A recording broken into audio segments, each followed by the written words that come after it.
Hi, witches. I'm Blair Bathory, and this is the Something Scary podcast. Thank you so much for being here. Whether this is your first time or you're one of the brave souls who have joined us every week. Sometimes the world isn't as solid as it seems. Shadows stretch where they shouldn't. Whispers creep through locked doors, and the familiar becomes something else entirely. There are places you shouldn't go, questions you shouldn't ask, and things that watch when you think you're alone. But if you're here, it's already too late. The walls have eyes, and they've been waiting for you. The following stories are all based on real accounts. First, you let them in, followed by Borrowed Time Runs Out. Finally, our last story, The Walls Have Eyes. A couple of things before we get to our stories. Go to SomethingScary.com and check out our merch. If you don't see something you like, let us know by sending us an email from the site and we'll do our best to get it for you. And join us on Patreon because we love our super fans and want to chat with you over there. Before we get to our stories, I wanted to let you know that after this episode, Something Scary will take a much-needed spring break. We have loved to bring you these podcasts and videos for almost 10 years, but the business has changed, and we are looking at new ways to bring you the scary stories, legends, and tales of the paranormal that we all love. And from the bottom of my heart, thank you for letting me be your host for the 3 years that I was. It's been an honor and a privilege, truly. Stay tuned, and of course, stay scary. And from me, sweet screams. So, wanna hear something scary? The walls have eyes.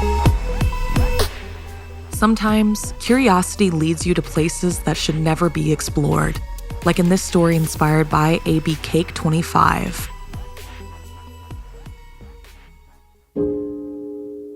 When I first arrived at my new college, I was buzzing with excitement and a bit of anxiety.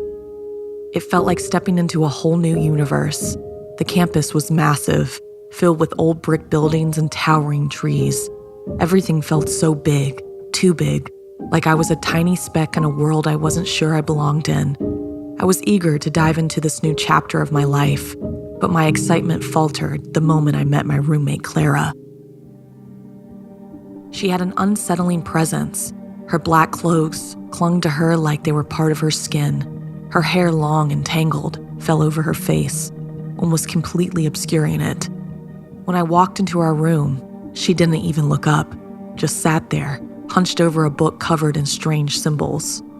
Her fingers were tracing the pages in a way that seemed like she wasn't reading, but instead was feeling the words. "Hey, I'm Lisa," I said, my voice a little too bright and perky. She barely acknowledged me.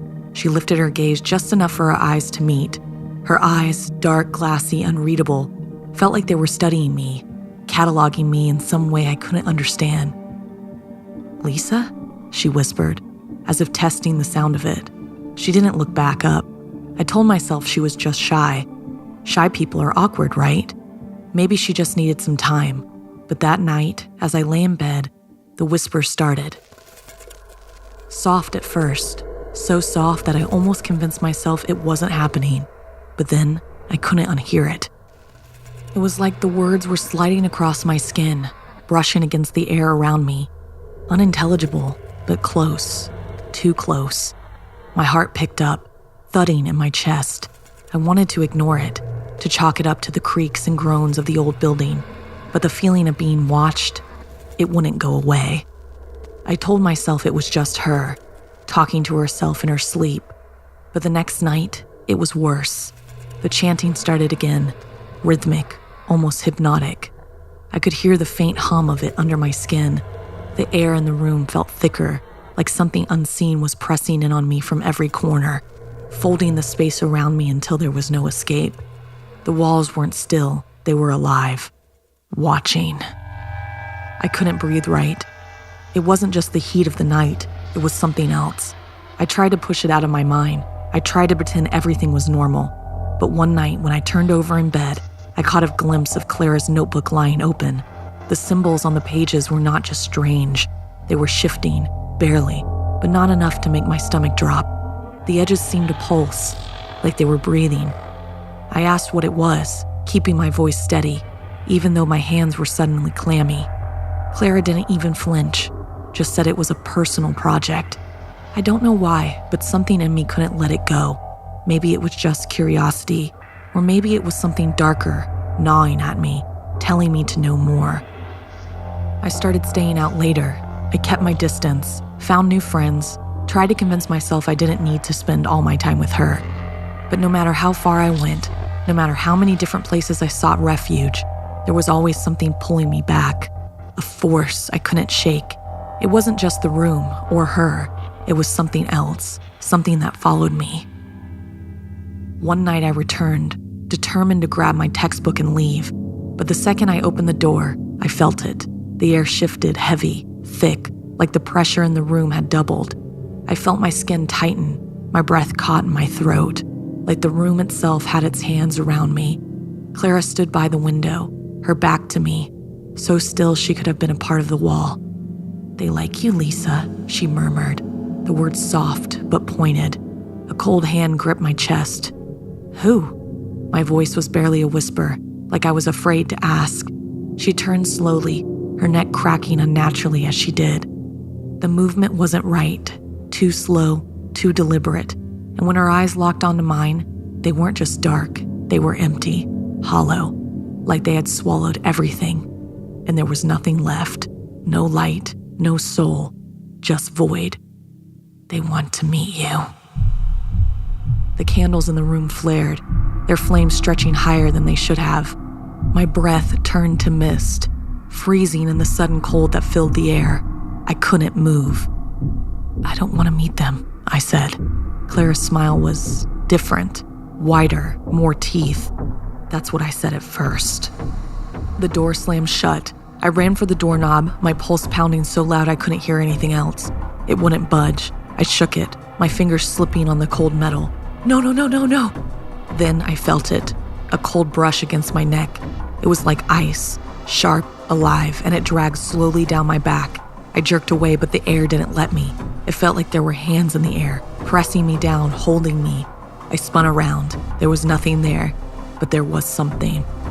The shadows on the walls, they were moving. They stretched, bending in ways that shouldn't have been possible. Not with the candles flickering. The darkness itself seemed to have a life of its own, crawling, reaching, twisting toward me. "Clara, please." My voice was weak, tremulous. She tilted her head, eyes unblinking, too wide, her smile stretched. "You're already a part of it." Something brushed my ankle. I jerked back, but the shadows seemed to grow, longer, faster, thicker. They poured toward me like they were living things, hungry. And out of the corner of my eye, I saw it. Something crawling out of the dark corner of the room. It wasn't walking, it was crawling. Its limbs jerked unnaturally, twisting, bending at impossible angles, like someone had snapped it into a shape it shouldn't have been able to make. Its body was wrong, too long, too angular, too twisted. It had no eyes, but I knew it was watching me. And when it opened its mouth, I saw the teeth. Too many teeth, jagged and grinning. I opened my mouth to scream, but the sound was smothered by the whisper, the voice. It came from everywhere, a chorus, layered, multiple voices. "Let us in." The thing in the shadows grinned, and for a split second I understood it, the pull, the temptation, a promise of power, of belonging, everything I had ever wanted all at once, without question. For just 1 second I almost let go, almost. But then a thought broke through, a sharp, desperate refusal. No. I wrenched myself free, pushing past Clara, stumbling toward the door. The shadows screeched, uncoiling, unraveling as I shoved myself into the hallway. The door flung open as though the house itself couldn't hold me any longer. I didn't look back. I ran straight to Jenny's room, slamming the door behind me. My whole body was shaking, my breath ragged and erratic. I spilled everything to Clara. The chanting, the shadows, the thing, but Jenny didn't laugh. She didn't smile. Her face darkened. "You should have never talked to her," she whispered, voice low. "She doesn't let people go." I barely slept that night, and though I moved in with Jenny the next day, I knew Clara wasn't done with me. Books still fell from shelves whenever I passed my old room, Lights flickered when I walked alone at night, and in the silence, I still heard them whispering my name. Because for one terrible moment, I had considered saying yes, and they knew it. Can we ever really ignore the things that haunt us, or do they follow us, waiting for the right moment to try again? Have you ever got any stories that have happened in your college dorms?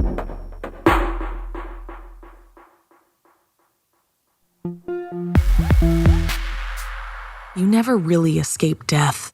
It's there, it watches, waits, and makes sure you understand that fate has a way of catching up. Like in this story inspired by Christopher. The road stretched ahead in an endless ribbon of asphalt, its double yellow lines glowing under the bright lights of a car's headlights. The desert night in Arizona was quiet except for the hum of the car and the howls of coyotes that seemed to be creeping closer and closer. The sky above was a deep, endless black, flecked with stars, vast and all-consuming. And then the engine sputtered. A hollow silence swallowed the car as it rolled to a stop on the shoulder. Hazard lights flickered in the dark. Daria gripped the wheel tight as she let out some explosives. Christopher exhaled sharply, already bracing for the argument. We talked about this. No, you talked about this. Her voice was clipped as she reminded him that she wanted to stop for gas. She told him they were running low, but he insisted on waiting to find cheaper gas. He scoffed, telling her that she was driving. If they were really that low, she could have just stopped to get the gas.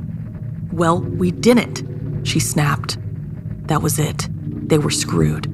Stuck on the side of the creepy, deserted desert road, the hazard lights clicked. She shut her eyes and sighed. No service, no town for miles.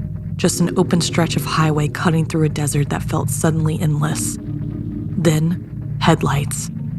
It had been at least an hour when a van approached, slow and deliberate, its high beams flooding the road. She didn't move. Neither did he. The truck pulled up behind them and idled, engine rumbling. For a moment, nothing happened. Then the door creaked open. A man stepped out, tall, broad-shouldered, slow-moving. Daria's pulse thumped in her ears. He was coming toward them, face shadowed beneath a baseball cap. She reached for the door lock. Neither of them knew what to do. The man knocked on the window. She flinched. He gestured for them to roll it down. After a long pause, she cracked it an inch. You two all right? His voice was rough but not unkind. He swallowed. Ran out of gas. The man turned, motioning toward the truck. The passenger door swung open, and an old woman climbed out, wrapped in a thick cardigan. My husband's got a gas can in the back, she said. We can give you enough to get to the next station. Relief hit like a gut punch. Minutes later, the old man poured the last of a red can into their tank. His wife patted her arm, telling her they were lucky they showed up when they did. Christopher thanked them, profusely, promised to pay it forward. And just like that, they were all back on the road. Daria mentioned they never even thought to ask their names, but they were truly guardian angels. The road stretched ahead once more, and the desert swallowed them whole again. Then it happened. A massive shadow plunged from the right, blotting out the world. Something slammed against the windshield. Not a strike, but an impact that felt intentional. Wings unfurled, stretching farther than they should. The headlights flickered. For a split second, he saw them. Eyes. Not animal eyes. Not reflective like a cat's. Black, bottomless voids too large for its face. And worse, they were looking right at him. The car jolted as she swerved, tires screeching against the pavement. Then, just as suddenly, it was gone. The headlights cut into the empty stretch of highway again, nothing but the road ahead. Neither of them spoke. Finally, a few miles down, she broke the silence. Did you see that? He exhaled slowly. Yeah. They spent the rest of the drive trying to rationalize it. A bat? No, too big. A bird? Maybe. But what bird was that big? A quick search suggested one real possibility, the California condor. But condors didn't fly at night, and they didn't move like that. They left it at that, a strange moment, a wrinkle in reality. What a bizarre night. But the story wasn't over. A few nights later, the air in their home felt thick, electric. Then came the knock at the door. She froze, looked at him. Another knock, louder this time, urgent. He hesitated before moving toward it. The air around him felt wrong, too still, too dense, like something was holding its breath. He pulled it open. Her mother and brother stood outside, eyes wide, breathing hard. They pushed inside without waiting for an invitation. There was something outside the house, her mother said. Huge, black, fast. Her brother swallowed. It swooped past us, barely missed the car. We thought it was on the roof when we got here. It reminds me of... He trailed off, but they insisted. Then he told them it looked like the Mothman. You know, the harbinger of disaster, an omen of impending tragedy. Christopher cut him off. He knew the legend of Mothman, but just never thought it was true. What could he have been warning of? What tragedy? The room felt smaller, older. They all felt the same thing. This wasn't over. The nights grew longer, heavier. Shadows stretched wrong. Objects moved. Footsteps creaked in the hall when no one was there. Then came the dreams. Not nightmares. Something worse. Flashes of wings unfurling. Wide, unblinking eyes. A weight pressing down on his chest, squeezing the breath from his lungs. Then the news. A crash on the highway. The same one they were stranded on. Multiple vehicles, multiple fatalities. His stomach knotted as he read the names and showed pictures. The older couple had died in the wreck. Their guardian angels. They had been driving home from visiting their son and daughter-in-law. Their truck had been caught between two semis. He stared at the screen, blood rushing in his ears. They had been spared. The old couple had not. The house felt lighter after that. The strange occurrences faded. The shadows weren't as hungry, as if whatever had been waiting had finally moved on. He wanted to believe it was a coincidence, that it was all in their heads. But deep down, he knew better. Some things weren't meant to be understood. Some things were warnings, and some things were meant to be feared. If something is watching you from the darkness, how do you know if it's meant to protect you or hurt you? Have you ever had an encounter with the Mothman? Tell us your story by sending us an email at somethingscary@snarled.com.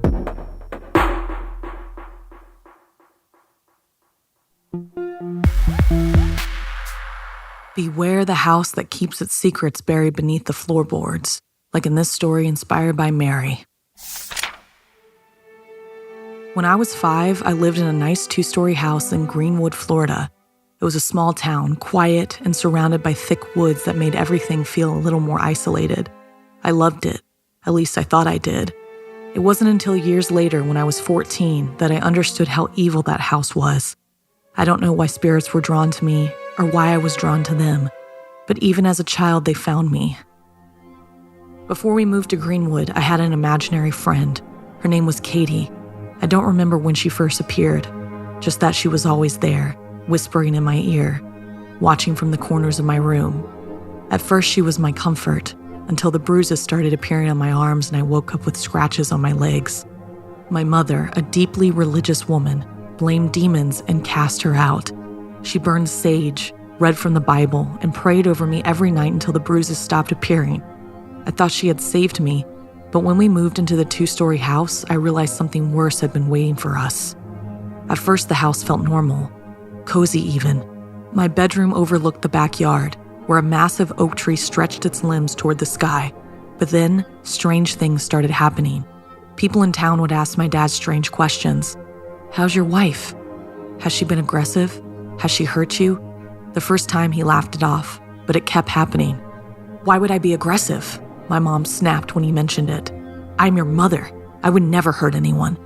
But we all noticed the shift in her. Some days, she was the mother I knew, warm, affectionate, humming hymns as she cooked. Other days, her face changed, her eyes dulled, emptied. She stared at me too long, like she had forgotten who I was. Her voice would drop an octave mid-sentence, stretching like it wasn't entirely her own. My parents started fighting all the time. When the fights got worse, I started hiding in my playroom for hours.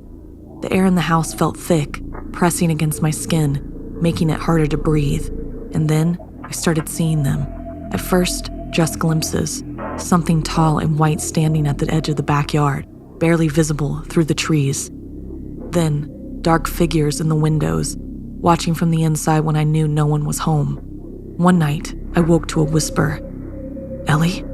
I turned over, expecting to see my mom, but the room was empty. The whisper came again, this time from the closet. I didn't move. I didn't breathe. The door creaked open an inch. I screamed. My mom came running, but when she flicked on the light, there was nothing there. Just my stuffed animals lined up neatly on the top shelf, except for one. A small porcelain doll I didn't recognize sat in the center of the floor, staring at me with wide, glassy eyes. "Where did you get that?" my mom asked, her voice shaking. I didn't know, but something in my gut told me I had seen it before. I just couldn't remember where. Then my mom started having seizures. The first time she collapsed in the kitchen, her body convulsing violently before going completely still. Her hands were twisted into claws, her mouth slightly open, as if she had been in the middle of speaking when someone stopped her. "Mama? Mama, wake up." She didn't. I sat with her for hours, too afraid to leave, too afraid to touch her. Then she gasped awake. Her head snapped toward me, and for a moment, just a moment, her eyes weren't her own. They were black. One night, I was hungry. I called out to her. "Mom, can you make me some fries?" No answer. I walked upstairs and froze in the doorway of her room. She was sitting on the edge of the bed, her body rigid. In one hand, she clutched a cross. In the other, she held something invisible, her knuckles white from the pressure. The air was wrong. My breath came out in a mist. Despite it being the middle of summer, and in front of her, so close I swear I saw its breath ruffle her hair, stood a shadow. It was grinning. I ran, straight down the stairs, straight out of the house. I waited for my dad to get home before we went back inside. I just pretended like I had been playing out there. When we went inside, my mom was in the bathroom, cleaning deep cuts on her hands. "Mama, are you okay?" She smiled. "Mama's fine. Just hurt my hands." Later, I found out the truth. She had been clutching something glass and it had turned to powder in her palm. For 5 years, we lived like that. The house never let up until we finally moved. For the first time in years, the air felt lighter and my mother seemed better, although she was different.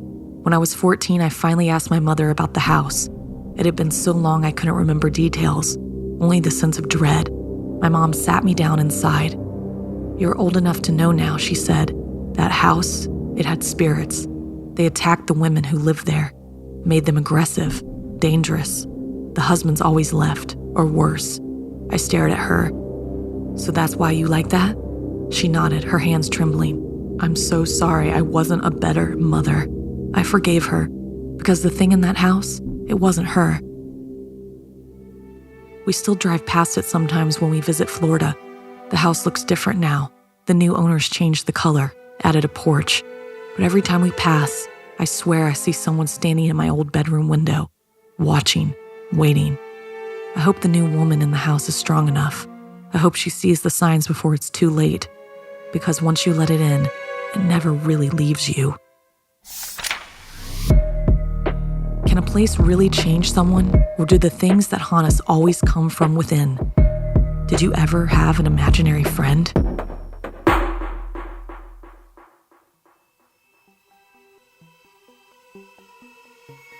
This week's podcast stories were edited by Sarah Lukasiewicz, narration by Blair Bathory, audio edited and mixed by Fitz Harris, additional audio editing by Calvin Linderman, produced by Anna Villalobos, executive produced by Gail Gilman, music by Sapphire Sindalo and Calvin Linderman.